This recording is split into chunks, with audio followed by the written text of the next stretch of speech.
diverse da quelle costituite per la gestione di un servizio di interesse generale che abbiano prodotto un risultato negativo per 4 dei 5 esercizi precedenti.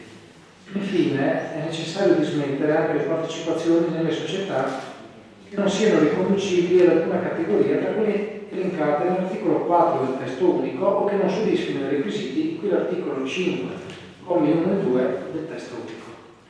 Visti gli indirizzi per gli adempimenti relativi alla revisione e al censimento delle partecipazioni pubbliche diramati dal Ministero per l'Economia e Finanze in data 16 novembre 2019, in base ai quali, in relazione all'ambito oggettivo di applicazione del testo unico, l'analisi di cui l'articolo 20, comma 1 del testo unico, è condotta sulle società partecipate dell'ente in senso stretto, non comprendendo i consorzi, né la Fondazione Carlo Città dello Sport, né l'azienda speciale di Moschetta, seppur regolarmente censite. Dato atto quindi che la revisione periodica riguarda le seguenti società partecipate: ASVO, rapporto di partecipazione del comune di Caro del 7,44%, TVO, rapporto di partecipazione del 2,04%, Caro e Patrimonio SRL in liquidazione per la quota del 100%, Consorzio Arenini di Caro per la quota del 10,52%, Consorzio di promozione turistica Promo Caule in liquidazione del 15,48%, Vivenza Tagliamento Acqua SPA per l'1,17% e per Veritas SPA per l'1,744016%, viste le schede di rilevazione delle partecipazioni delle amministrazioni pubbliche e dei loro rappresentanti presso organi di governo di società ed enti, articolo 17 del decreto legge 90/2014, e della revisione periodica e dello stato di attuazione della razionalizzazione, articolo 20, comma 1 e 4 del decreto legislativo 75/2016, diramate dal MEF in data 4 dicembre 2019, vista la legata revisione periodica delle società partecipate dalla città di Caurex, articolo 20 del testo unico, anno 2019, in relazione sullo stato di attuazione della razionalizzazione 2018, predisposta sulla base delle indicazioni del MEF, riassunte le conclusioni riportate nell'allegata revisione periodica anno 2019 come segue. Per ASVO prevediamo il mantenimento senza alcun intervento. Per la TVO mantenimento senza alcun intervento. Per Caro e Patrimonio SRL in liquidazione, messa in liquidazione della società, poi darò una precisazione in merito a Caro e Patrimonio. Consorzio Arenini di Caule, mantenimento, anche questo senza interventi. Consorzio di promozione turistica Promo Caule, messa in liquidazione della società, poi darò anche la posizione di Promo Caule in chiarimento. Vivenza Tagliamento Acqua SPA, mantenimento senza interventi. E Veritas SPA, mantenimento senza interventi. Riassunte le conclusioni della relazione sullo stato di attuazione della razionalizzazione anno 2018 come segue. Mostra nazionale dei vini, recesso esercitato con esito positivo, Nova Maggiore SRL in liquidazione, cessione conclusa positivamente, Cavolo e Patrimonio SRL in liquidazione, procedura di liquidazione ancora in corso. Allora, per la Cavolo e Patrimonio, preciso che è stato fissato dal notaio Angelo Sergio Vianello con di San Piave la data dell'ultimo rogito necessario da fare prima della chiusura definitiva di Cavolo e Patrimonio, perché dobbiamo ancora eseguire un retrotrasferimento di tutto il compendio immobiliare dell'ex azienda agricola Chigiato, dove ci sono i vigili del Museo Nazionale di Archeologia del Mare. Per cui una volta stipulato l'atto dal notaio e acquisito il compendio del patrimonio dell'ente, sarà possibile chiudere Cavolo e Patrimonio, quindi sarà questione dei primi mesi del prossimo anno. Consorzio di promozione turistica Promo Caule in liquidazione, procedura di liquidazione ancora in corso, nel senso che alla data di confezionamento della delibera che poi è andata in commissione consigliare, la procedura di liquidazione è ancora in corso. In realtà ieri abbiamo fatto l'assemblea di approvazione finale del bilancio di liquidazione, per cui con ieri Promo Caule ha cessato e ha dato mandato al liquidatore tempore di procedere alle sottoscrizioni di rito per la chiusura anche credo con Camera di Commercio e gli altri interessati. Do una precisazione perché la storia di Promo Caule fonda le sue radici storiche molti anni fa, ha avuto un primo periodo di messa in liquidazione che di funzionamento. Comunque sia, tutti Tutti i creditori di Promocable sono stati soddisfatti all'incirca nella misura del 70% in transazione, per cui non ci sono crediti residui. Tutti i crediti che Promocable votava nei confronti di terzi sono stati riscossi. Per quanto riguarda invece le quote detenute dai singoli soci di Promocable e il comune di Cable, vado a memoria, mi pare ha messo una quota del 20%, comunque in ogni caso per un controvalore nominale di 14.000 euro, tutte le quote nominali sono state azzerate dalle perdite che sono state determinate da tutti gli anni di apertura della liquidazione, sostanzialmente prevalentemente interessi passivi di redditi pagati alle banche. Credo che questo diventerà un debito fuori bilancio per il bilancio in corso quando andremo in approvazione il prossimo anno con il consuntivo. Tanto premesso, si propone di approvare la seguente deliberazione: approvare i richiami, le premesse e l'intera narrativa quali parte integrante e sostanziale del dispositivo, approvare l'allegata revisione periodica delle società partecipate della città di Cavres, articolo 20 del testo unico anno 2019 e relazione sullo stato di attuazione della razionalizzazione 2018 con le risultanze ivi riportate, dare mandato al settore segreteria, affari generali, gli adempimenti di competenza ivi compresa la trasmissione alla sezione regionale Veneto della Corte dei Conti e l'inserimento di quanto previsto nel portale del MEF.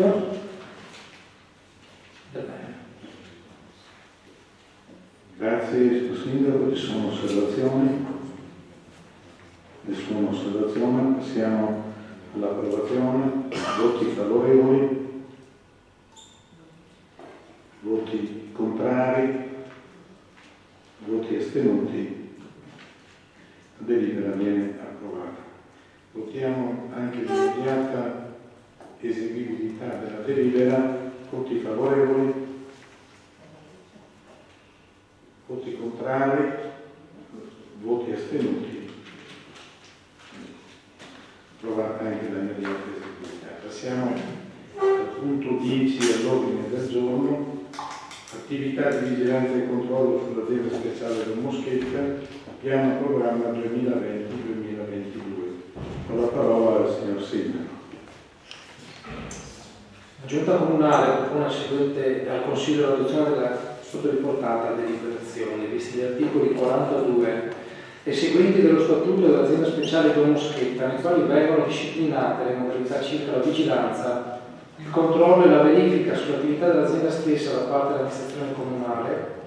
Preso atto che in data 3 dicembre 2019 è stata acquisita il protocollo del Comune, la deliberazione numero 43 del 29 novembre 2019 del Consiglio di amministrazione dell'azienda speciale avente d'oggetto piano programma e bilancio di previsione 2020 costituente allegato numero 1, corredato da parere espresso dell'organo di revisione emesso in data 9 dicembre 2019, dato atto che l'argomento è stato preventivamente sottoposto all'esame della terza commissione consiliare in data 12 dicembre 2019, ai sensi dell'articolo 10 del vigente regolamento del Consiglio Comunale, si propone di approvare l'allegato piano programma 2020-2022 dell'azienda speciale di Moschetta, nelle risultanze di cui la deliberazione numero 43 del 29 novembre 2019 di detto ente, di invitare gli organi di indirizzo e gli organi gestionali dell'azienda speciale di Moschetta a fare proprio quanto suggerito dall'organo di revisione nel parere espresso in data 9 dicembre 2019, di richiedere a tale fine un monitoraggio trimestrale delle risultanze gestionali dell'azienda speciale di Moschetta allo scopo di fronteggiare prontamente eventuali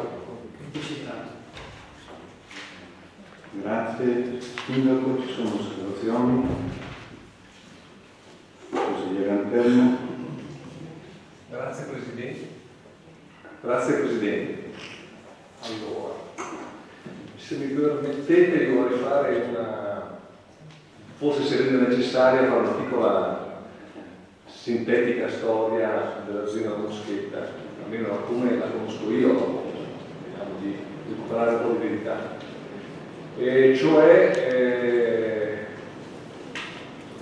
anni fa, partiamo da questo dato, anni fa, era ancora febbraio 2014, ricordo quando il sindaco fu eletto, credo, presidente della conferenza dei sindaci sanitari, Gli 86 posti letto c'erano fuori, poi credo che gli 86 posti letto della casa di riposo siano stati dismessi nel maggio di quello stesso anno.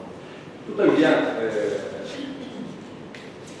quell'assenza del 2014 di quei 10 posti letto improvvisamente non determinò né nell'anno 2014, vado a memoria, né nell'anno 2015 una perdita dell'azienda speciale.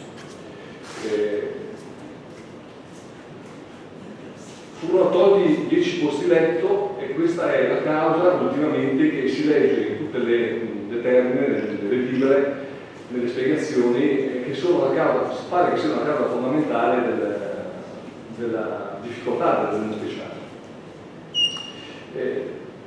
Da tempo tuttavia, quando ero assessore, io ricordo che con la direttrice di allora e con l'allora presidente si stava ragionando sulla quale sarebbe stato il futuro della casa di riposo, e cioè che cosa ne sarebbe stata di questa casa di riposo, soprattutto in virtù del fatto che all'orizzonte stava apparendo, era già apparsa anzi, la opera di Immacolata Concezione, che aveva già avuto il benestare, se non ricordo male, di 120 posti letto, ed era un'opera di eccellenza costruita da una verde di talassoterapia, un'opera veramente di eccellenza che credo tutti possono conoscere e condividere nella verità.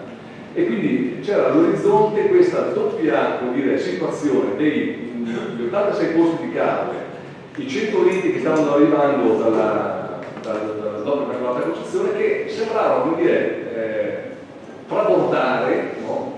Andare oltre quello che era, come dire, l'esigenza non solo territoriale, ma proprio dell'intera conferenza dei sindaci, perché poi i posti erano distribuiti in maniera anche ordinata, secondo un criterio ben preciso. E in virtù di questi ragionamenti che si facevano allora, che tentavano di essere, come dire, lungimiranti, no? Ci si era posti anche la questione, dici, ma la casa di riposo che futuro avrà? Che cosa ne sarà di questa struttura? Tanto che, ricordo, l'idea di farla diventare una agenzia, diciamo, di servizi, che offre servizi nel territorio, era cominciata a palesarsi e avevamo cominciato a lavorare affinché questo si avverasse. Ed oggi i servizi ce ne sono, tra cui uno molto eccellente del Don Moschetta è proprio l'assistenza domiciliare, ed è un servizio veramente di grande eccellenza, lo posso testimoniare personalmente. Personale molto bravo, molto presente, molto puntuale, che tratta molto bene anche i soggetti interessati a questo servizio. La cosa che comunque resta di questo discorso è che da aggiungere c'è anche una questione che sicuramente va messa a fuoco. Già all'epoca, e credo anche oggi, c'era la tendenza delle persone che erano anziani, autosufficienti o non autosufficienti in casa, di tenersi il paziente in casa, il familiare in casa, perché un po' per la crisi, un po' perché quel reddito, quella pensione era utile all'economia domestica, le case di riposo avevano, comunque si sentiva, si rumoreggiava il tema che le case di riposo cominciavano a perdere colpo, cioè non riuscivano più a riempire perché le persone venivano tenute a casa dalle famiglie. Ed era una tendenza che all'epoca c'era, che oggi io non ho più dato per riscontrarla, però immagino, visto che la situazione economica della gente, delle persone non è proprio risollevata, penso che si stia preparando. E quindi esiste tutt'oggi la questione del futuro di una casa di riposo funzionale che ha nel suo core business, ovviamente, la residenzialità, cioè l'acquisizione di persone che vengono a usufruire del servizio. Evidentemente l'azienda speciale nel tempo si è, rispetto ai miei tempi, si è modificata moltissimo. Oggi c'è il campeggio che ha per fortuna un sacco di utili, ci sono i parcheggi, c'è il mercato ittico che sarebbe da capire meglio come funziona, tuttavia mi pare detto che c'è una prospettiva di utile. Ma nonostante ciò, io ho letto i bilanci, la previsione 2020 e ho letto, sono rimasto abbastanza perplesso perché ho notato comunque che la casa di riposo porta nella sua sezione verticale, cioè nel suo interesse di spesa pertinente, ancora una perdita di oltre 300.000 euro. E mi domando, ma com'è possibile? Com'è possibile che è previsto ancora, dunque, la casa di riposo ancora 315.000 euro previsti nel 2020? Come mai, no? È una domanda che a cui magari poi si riuscirà a dare una risposta. Ma come mai in 3 anni questa azienda ha avuto sempre bilanci in rosso? 2016, 2017 e 2018 furono oggetto di un'interpellanza fatta a luglio da noi. Dimostrano che c'è un problema oggettivo di gestione. Cioè, ve la dico diversamente, anzi ve la leggo diversamente. La Vania Gobat, ex revisore unico della casa di riposo, scriveva l'anno scorso, rispetto al bilancio dei meno 88.000 euro dell'azienda speciale, diceva quanto sopra deve far riflettere e deve essere la guida per rivedere l'impostazione del budget 2019 e degli esercizi successivi. È evidente che se si vuole che l'azienda raggiunga il pareggio di bilancio, come sarebbe giusto che sia, sono necessarie delle scelte circa le diverse modalità di gestione, diverse o di diversa remunerazione dei servizi svolti. Sapendo io, conoscendo la sensibilità di questo Consiglio Comunale sul tema dei costi e quindi lasciando stare a costo base, diciamo, i servizi che l'azienda speciale dà, il problema, se lo tolgo di là, lo sposto sulla gestione. Ed è evidente che è una gestione che, lo dicono i numeri, non funziona. Ma non funziona gravissimamente, non funziona. Perché nell'interpellanza che io scrissi qualche tempo fa, esiste una oggettiva responsabilità del Consiglio Comunale, che dovrebbe essere colui che governa questo ente e che, come dire, prende le misure adeguate per trarre le misure di questo ente che sta perdendo. Non lo dice il Cantello, lo dice la Corte dei Conti. E c'è un passaggio che io ho copiato e che dice: esiste una precisa responsabilità dell'ente sulla condotta di vigilanza e monitoraggio dell'azienda speciale. Tale obbligo arriva fino ad una responsabilità degli amministratori comunali sotto il profilo del danno derivante all'ente pubblico. Il che, io non sono un avvocato, non sono uno di giurisprudenza, non fa nulla, tuttavia, vi domando, se la Corte dei Conti sapesse che un ente partecipato al 100% per 3 anni consecutivi fa bilancio rosso, le strade sono 2 secondo me, se non ho capito male. Chiude la struttura. Dice, voi siete rosso, non siete capaci a chiudere. E sarebbe un dramma per tutti noi.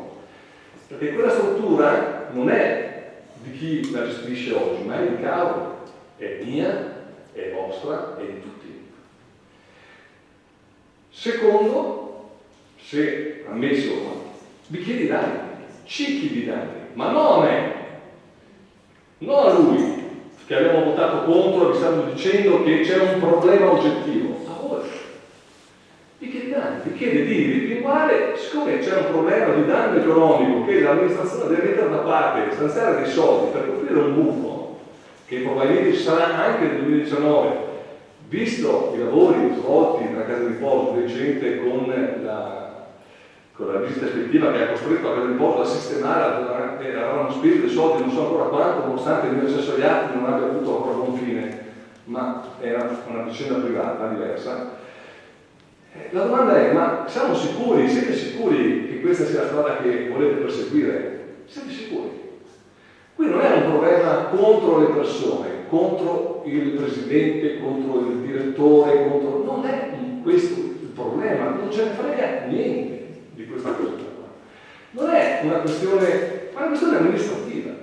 La questione amministrativa è una questione che va gestita come buon padre di famiglia. Ma scusate, ma chi di voi ha fatto esperienza di lavorare in un'impresa privata, essere socio legale amministratore delegato di un SPA che ha delle azioni e che per 3 anni, o di un SRL, e che per 3 anni ti mando in rosso il bilancio, per 3 anni, nonostante gli avvisi, nonostante gli introiti importanti? Ma scusate, cosa pensate che capiti questo amministratore delegato?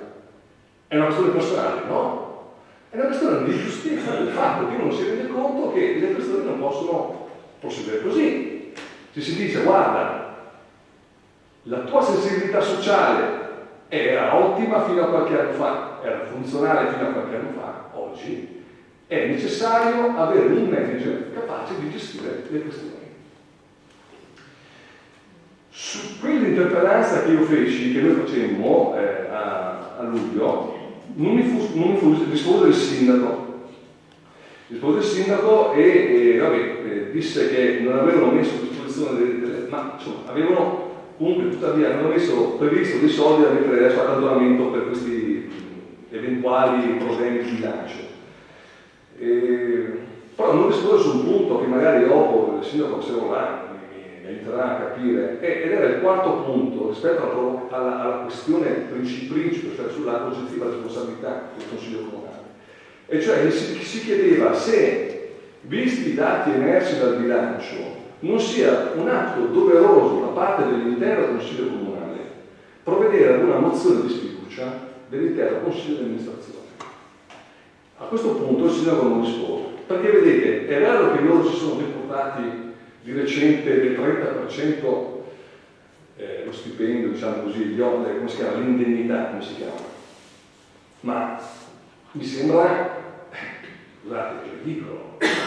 Sapete cosa mi rispose rispetto? Perché la risposta la prendo proprio dalla risposta del sindaco, dice: il servizio amministrativo dell'azienda speciale Mosquetta ha comunicato che tale compenso è riservato ad un solo consigliere per un importo annuo pari a 404 euro, il che significa che se io non riduco di 30% sono circa 120 euro. Certamente è un atto doveroso che deve essere fatto, certamente non è una presa, è banale, ridicola questa cosa, non è certo questo il punto. Non è questo il punto. E allora il punto quale sarà? Quale sarebbe? Vogliamo entrare nei numeri? Io ho 2 numeri che mi sono appuntato e magari qualcuno mi darà risposta perché sono cose che non conosco e che vorrei capire. E ho trovato sul testo del piano di programma 2018-2020 ho trovato un aumento del costo del personale di circa 500.000 euro. Tant'è che quest'anno è stimato, un personale stimato 3.999.000 totale costo del personale, cioè tra campeggio, parcheggi, mercato ittico, eccetera, eccetera. 3.399.000. E l'anno scorso il bilancio chiude con 2.883.000. Sono circa 500.000 euro di differenza in più. Ma perché? Io non so se c'è un piano di assunzioni così invasivo capace di dover sistemare 500.000 euro in stipendi e costo del personale in genere. Poi ci sono altri dati che mi interessano, cioè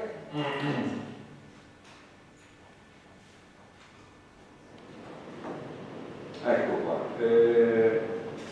Domanda, ma questo personale usato sia per le mense scolastiche che per il mercato ittico, 90.000 euro per il mercato ittico, vorrei sapere quanti sono gli assunti del mercato ittico, che io non lo so, cioè 90.000 euro per il costo del personale, sto parlando, e del 2020 mi sembrano veramente tanti, 2.300.000 per la casa di riposo, ok? E sono 174.000 euro costo del personale delle mense e della scuola.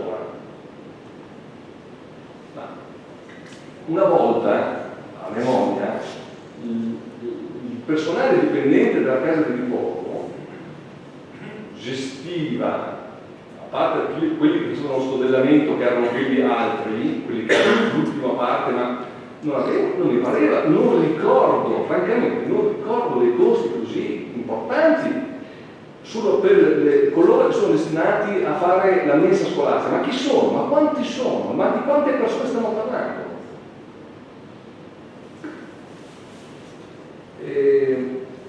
E poi avete diviso la gestione dei parcheggi con parchi da file tropici come se fossero due cose diverse. Io pensavo che la gestione dei parcheggi fosse unica dal punto di vista del bilancio, parlo. Ultima cosa che vorrei sottolineare prima di lasciare la parola a chi desidera rispondermi è questa. L'azienda speciale Moschetta ha fatto un bilancio provvisionale 2020, 21 e 22. Ricavi delle vendite e delle prestazioni 2020 3.411, 2021 3.411, 2022 3.411. Variazione rimanenze meno 2.600 2020, meno 2.600 2021, meno 2.600 2022. Cioè, la leggo tutta la tabella. È praticamente per anno, cioè praticamente la coppia anno per anno di questo bilancio provvisionale. La domanda è: ma che cos'è? Ma potrebbe essere ragionevole pensare che qualcuno vada mobilitato, ad esempio, perché mi si dica che il costo del personale deve essere uguale per 3 anni. Come si fa a fare un ragionamento? Qual è la proiezione? Qual è la prospettiva? Chi l'ha detto? Dove è scritto? Cioè, come si fa? Leggo che ci sono, alla fine resto colpito visto che abbiamo 800, abbiamo un sacco di soldi, dal risultato finale della casa di riposo, dell'azienda speciale. Abbiamo per fortuna, secondo la prospettiva, non so nel 2019 come si chiuderà, e adesso lo vedremo a maggio, giugno, appena consegneranno il bilancio, ma c'è un più di 269 euro che insomma finalmente porterà più o meno a pareggio nel 2020 il Dom Moschetta. Fidando di quello che si trova, fidando certamente di quello che si trova. Quindi, attendendo il bilancio 2019, cercando di capire se anche questo sarà in perdita, cercando di capire quali sono le responsabilità di questo Consiglio Comunale e cercare di proseguire, di perseverare su una situazione di questo tipo qua, io lancio a voi, chiedo a voi una risposta che mi dia, che mi gratifichi. Grazie. Grazie, consigliere Anselmo. Prossima volta un po' più stringato perché i tempi dobbiamo rispettare. Grazie. Do la parola al signor Sindaco.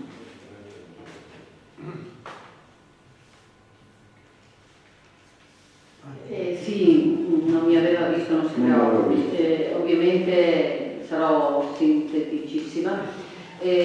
Concordo pienamente con quanto detto dal collega Anselmo. Stiamo qui discutendo ancora una volta della criticità della casa di riposo. Abbiamo chiesto anche all'assessore in commissione se c'erano delle prospettive di rivalutazione, di ampliamento, ha dato qualche informazione che magari è possibile estendere oggi in maniera un po' più così dettagliata, se fosse possibile. Semplicemente per dire che dei 5 servizi che la Moschetta segue, ce ne sono 3 per l'anno 2020 in deficit in negativo. Il verde pubblico, la gestione del verde pubblico, ovviamente la casa di riposo, le mense scolastiche, e questo è già una cosa abbastanza grave, almeno secondo noi. Nel dettaglio della relazione si fa presente che ci sono delle criticità nella gestione, per esempio, del parcheggio, e si dice che c'è un aumento sostanziale del costo del personale. Vi dico subito com'è?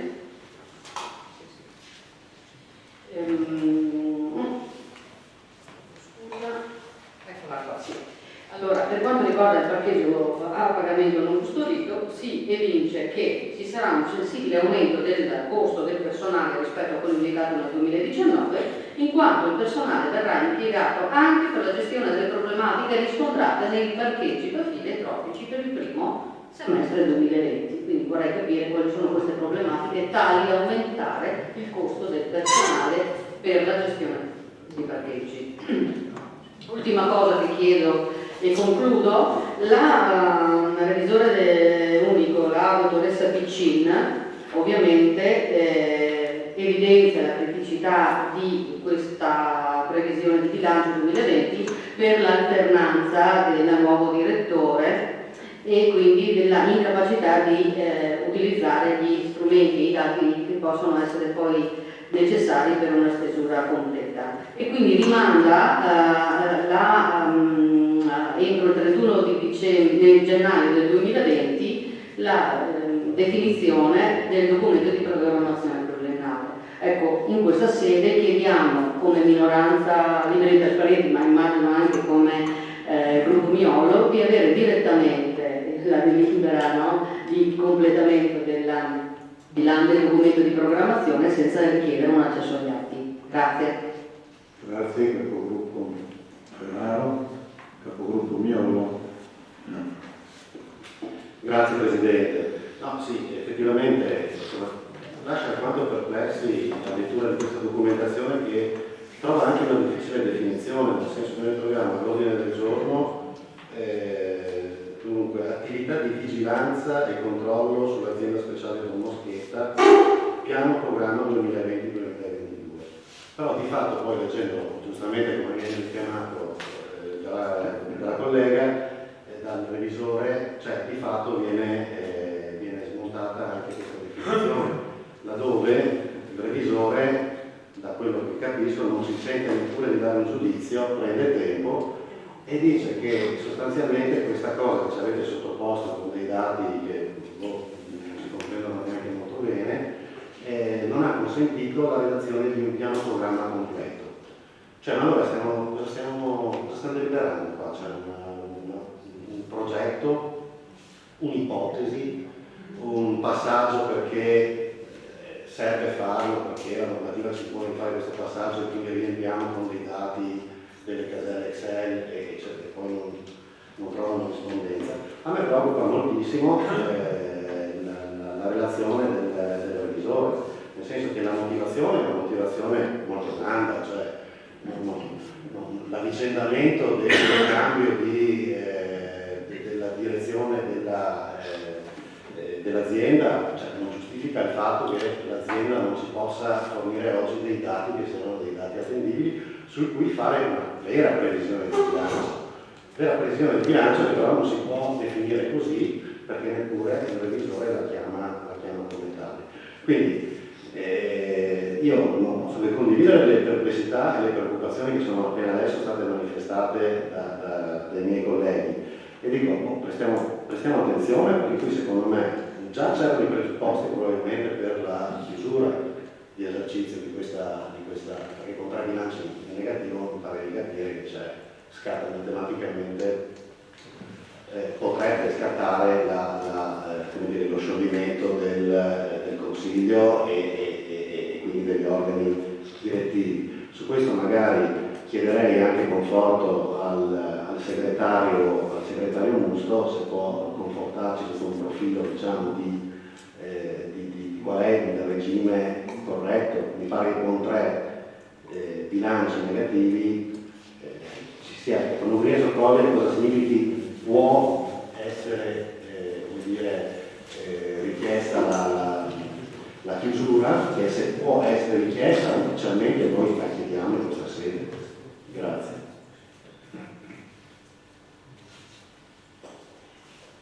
Sono altri interventi? La parola al signor Signor.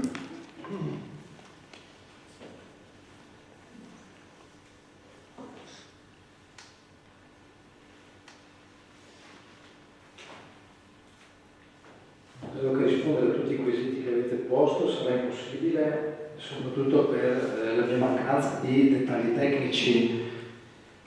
faccio il sindaco, non faccio il direttore dell'azienda speciale, quindi molte cose molto probabilmente non so rispondere. Rispondo certo a quelle legate alle criticità delle scelte. Allora vorrei dire anch'io da lontano dalla perdita di 10 posti letto non autosufficiente, una cosa che si sapeva, perché non è che li